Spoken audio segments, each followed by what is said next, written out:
Oh my god, Esdeath, why are you pounding Tatsumi? Yo, those two going at it. It's never gonna happen. It's genuinely isn't. It's like, oh my god, Tatsumi, you're at the most perfect position right now. You could have easily escaped. You fucking put your pants down. You go into town on that Esdeath booty, and you go in. And when she's exhausted, say, I'm gonna take a shower. You just get out within curse, yo. You sneak out, Pink Panther style, and yeah, all the world's problems are solved. Like, literally.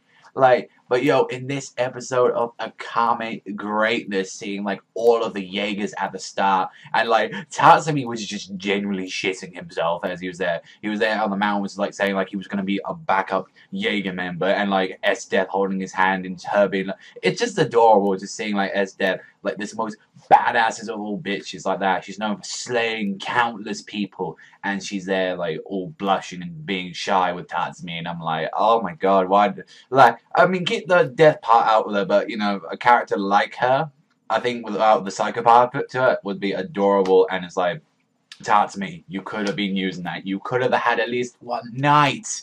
But it was like, not to mention seeing the Jaegers, they were just so fucking badass. Like, you get to see Bottles with his Tegu, which was just him just using his fucking flamethrower. Like, you get to see Waves. I'll get to Waves in a minute. But pretty much, we've seen everyone's Tegu in this episode. Like, we see that Sally is pretty much changed now that Koro is able to manipulate those arms that Dr. Stylish built for her, and are able to actually make, like, cannons and bazookas, all these crazy kind of went from her arms, and it's like, yo, she seems like she's going a little bit more psycho crazy. Like freaking Ran, he's got like these angel wings, they just go clean through the head. Kurome with her blade, although we don't know what the blade does yet. Like that, I think they're keeping that for a little bit of the build up and all that. But yo, like let's go when Tatsumi was in that bed and he had some balls, and I mean absolute balls to say, I hate this kingdom. I want to join the rebellion and stuff like that. And Esdeath actually slaps him and kisses him, and it's like, what? So when she doesn't want to say it seems like she's already gone that far fucked up, or either the rebellion or something else, like those people had done something so fucked up to her that she can never forgive them. It's very interesting with Esdeath, like why would she do that? Because it seems like she's self-aware of what she is doing. That's the most creepiest part. She knows what she's doing, and yet she's staying with the kingdom and that fat piece of shit prime minister. It's very interesting just to see that, but it's like, oh my god, Tatsumi, you should have been there. You should have tapped that, but instead you're just there all up and all that. I just hate that about like pretty much every protagonist right there. Whenever there's an opportunity for a girl that likes them, or if there's like an opportunity to bang them, it's like, I'm scared, like that. Like, oh my god, you had the most perfect thing right there. That Esdeath body. Like, Tatsumi, are you gay? Like, I mean, did Bulak get to you a little bit too close? I mean, did Bulak really left the impression on you? I'm just saying, but not to mention when Tatsumi and Wei would go around trying to get some danger beasts and all that, and surprisingly they two have a lot in common and all that.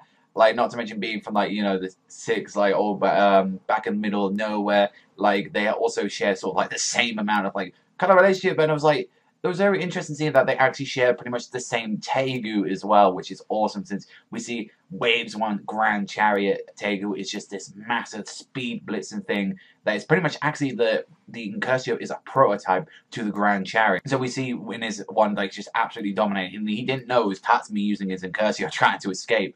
And pretty much, Tatsumi got mostly his ass handed to him. Although it was interesting since he wasn't attacking, so I wonder if Tatsumi wanted to go full out, who would win, because not to mention Tatsumi has got the invisible part of the ability down there, but he was just lucky that Akame saved Tatsumi right there and managed to get away. And it's like Akame vows to slay Esdeath for everything she's done, and also as well, knowing that Kurome's there as well. So yeah, overall there's like a lot of stuff going on, not to mention this ending of this episode, seeing Dr. Stylish himself found Night Raid with like 3 people that literally had like a big nose, eyes, and fucking like ears and all that. It's like literally the perfect combo of finding where someone is. So I'm looking forward to the next episode. This one pretty funny and all that, not too much. I mean, we got to see an awesome little clash between Wave and Tatsumi. So I'm pretty much going to give this one like a 7.5 out of 10 this week. It was a good one, but pretty slow as well. Like at that bit, although Esdeath, yo, Esdeath Hentai. It's needed. It's very much needed as well, people. I'm just saying.